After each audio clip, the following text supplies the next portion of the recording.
Friends, pray with me. God, may the words of my mouth and the meditations in all of our hearts be pleasing in your sight. Amen. Sometimes the wrong title can really confuse a story.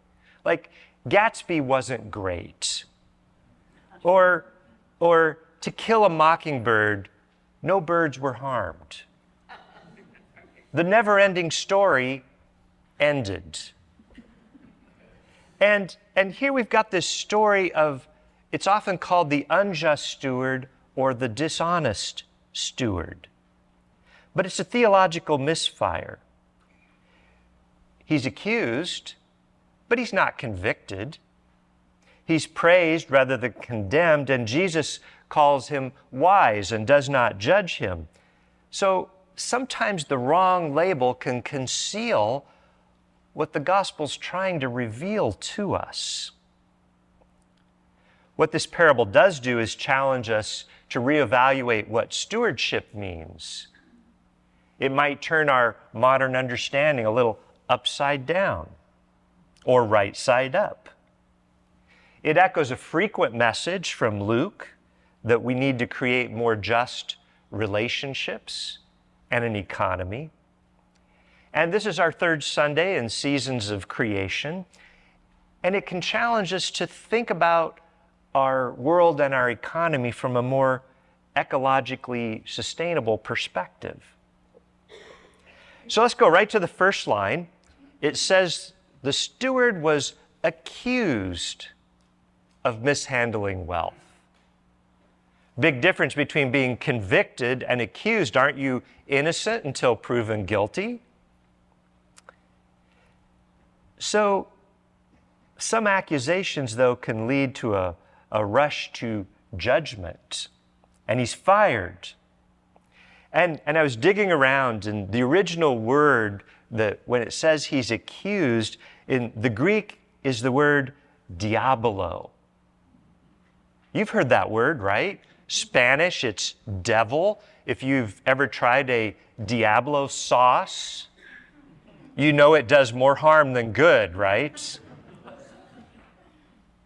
So in Greek, if it's a verb, you're diaboloed, it means you've been slandered. You've been falsely accused. It's a diablo act. It's devilish to slander someone in this way. And in both Greek and Hebrew law, it could be prosecuted. It was considered a form of, assault to be slandered. It's like a verbal assault. It's the 9th commandment. Thou shalt not bear false witness. So you might wonder, if this steward was slandered, why didn't he fight to save his job and save his reputation? Well, the perpetrator could have been anonymous. Really hard to deal with anonymous slander, isn't it? And besides, if you're the small fry and you're going up against the man, do you really want to fight that fight and take it on or not? So the steward gets creative. He starts rewriting loans. He goes to the boss's debtors and he thinks, maybe this will help me. I'll gain some favor. I'll get a new job from them. And you might think that this is going to make that owner pretty furious, right? Why would the owner then say, wow, that was pretty shrewd. Good move. Kudos to you. Well, here's what many commentators think is happening. A manager would be, he's managing all of these debts for the owner, and he adds his own fee on top. That's how he makes his money. And so what he was doing is he was going out to all these folks in debt, and he was taking away his fee. And he wasn't going to collect that money anyway, right? If he gets fired, he's not going to get that money. And the boss isn't losing anything because it wasn't his fees that the man is writing off. So a pretty smooth move. So the devil's often in the details. Let's look at the numbers. First bill, it's 100 gallons of olive oil. Let's write that down to 50. 50% off, that's pretty good, right? Somebody else owns they owe 100 bushels of wheat. Let's take that down to 80, 20% off. You might think those are pretty big markups, but when you go buy clothes or shoes, how much of a markup do you think you're paying? I looked it up. It's at least 100 to 150%. It's just the way the world works, right? There's always middle people in the middle that are taking a cut before everything gets to you as a consumer. And the steward is just realizing, well, you know, I can give up my share. Maybe I don't need all that money. Maybe I need some friends. And it strikes me that this passage is not very far removed from the story of Zacchaeus. Remember him, the tax collector? He was up in the tree to see Jesus, and Jesus calls him down. And remember what Zacchaeus did? He said, I give away half my wealth. Must have been pretty wealthy. I'm not sure I could give away half and pay the bills, right? And on top of that, Zacchaeus says, if I defrauded anybody collecting taxes, if I took more than I was supposed to, I will pay you back 4 times. Bring your receipts in, everybody. Let's settle up now. And these are stories about giving back, about doing the right thing. And we see that in some ways they're kind of anti-price gouging stories. Just because you can legally do something and make a lot of money doesn't mean you should. So I don't think Jesus is saying, hey, use your money to buy some friends. I think he's more saying to us to remember that we live in community. If we store up too much and others don't have enough, it's a rupture in community. It's not good stewardship, that greed can actually hurt your neighbor. And I think what the parable is doing is it's inviting us to stand in the place of the steward and to evaluate, how do we handle our business, our money, our household, our investments? It's a stewardship parable. And a little more digging here, the steward is referred to in Greek as a oikonomos.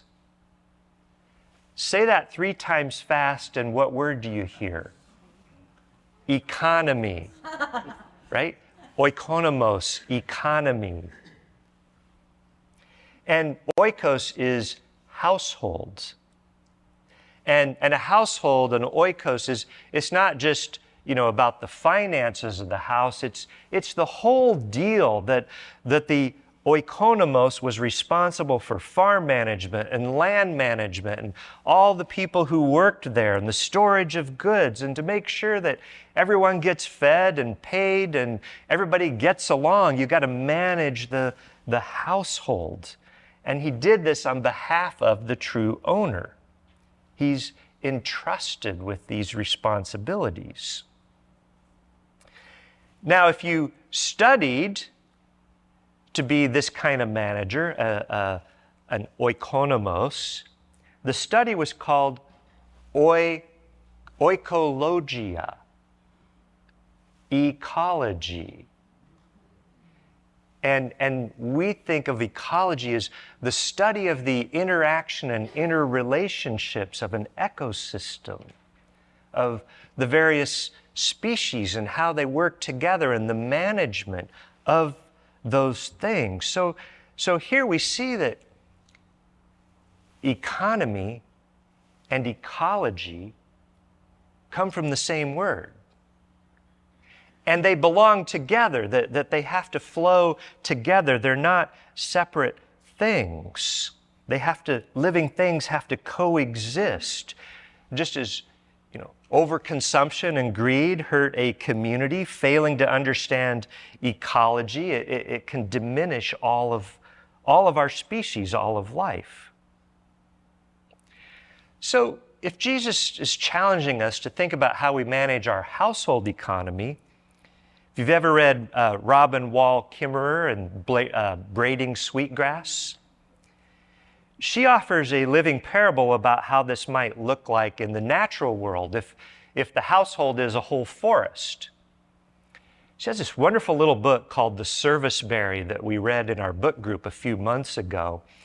And it's really a story of, have you ever seen a serviceberry tree? She talks about the role of that tree in its ecological system.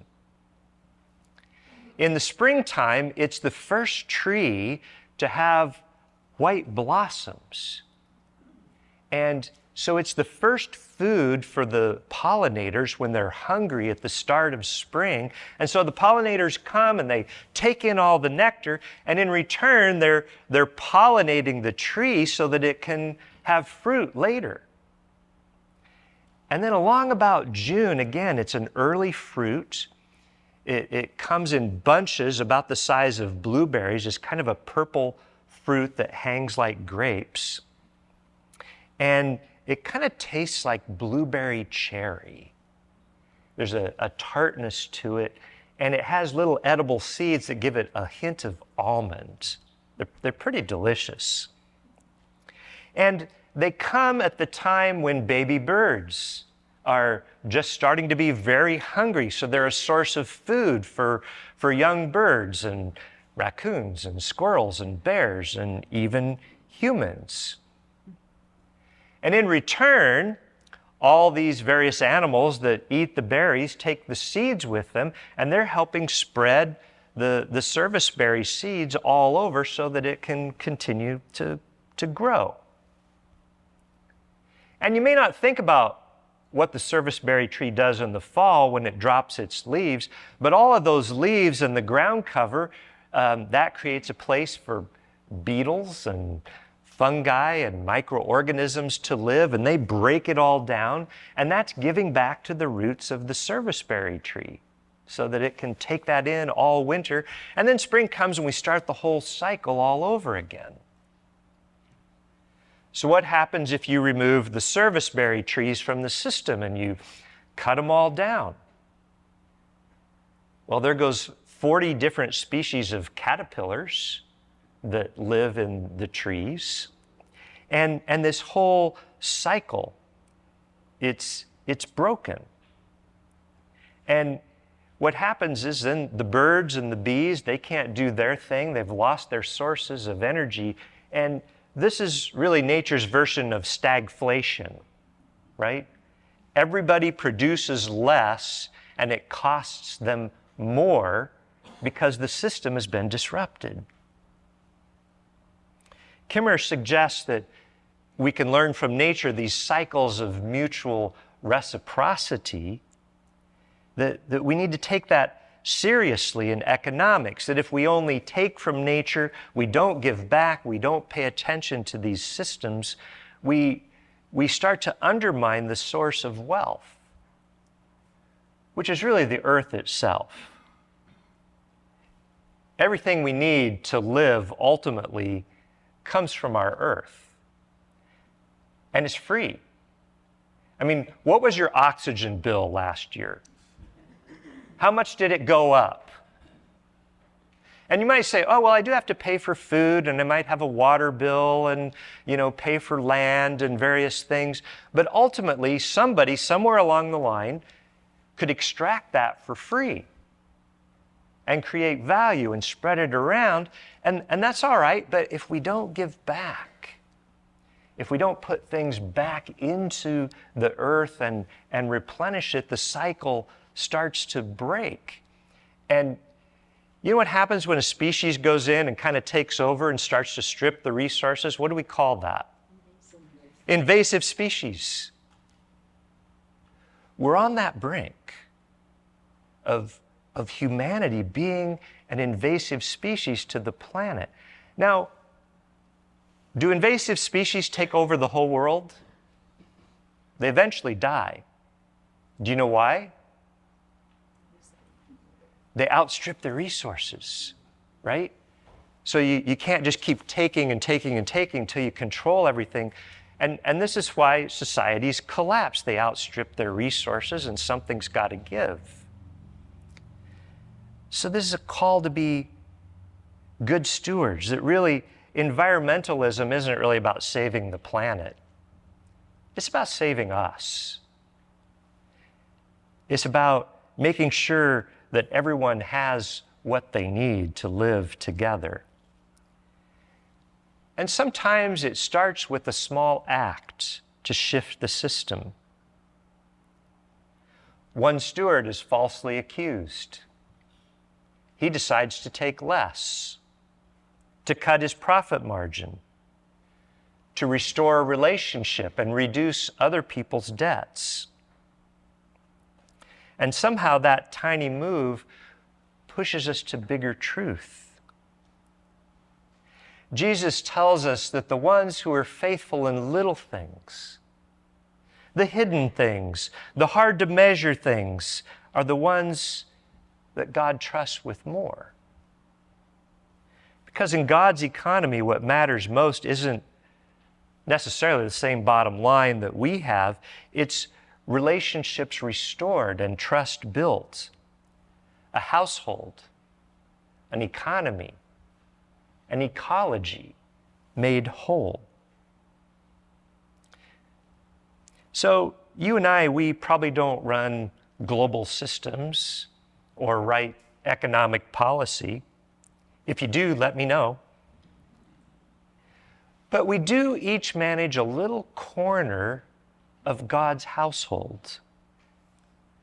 We have a few choices, a few relationships, a few dollars, and sometimes small acts in how we purchase things, recycle, reuse, bring your own bags, buy from local farmers, maybe buy a little bit extra at the grocery store, take it to the community fridge to make sure everybody has enough.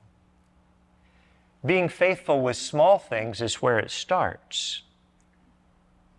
It doesn't change the world by itself, but it can create habits.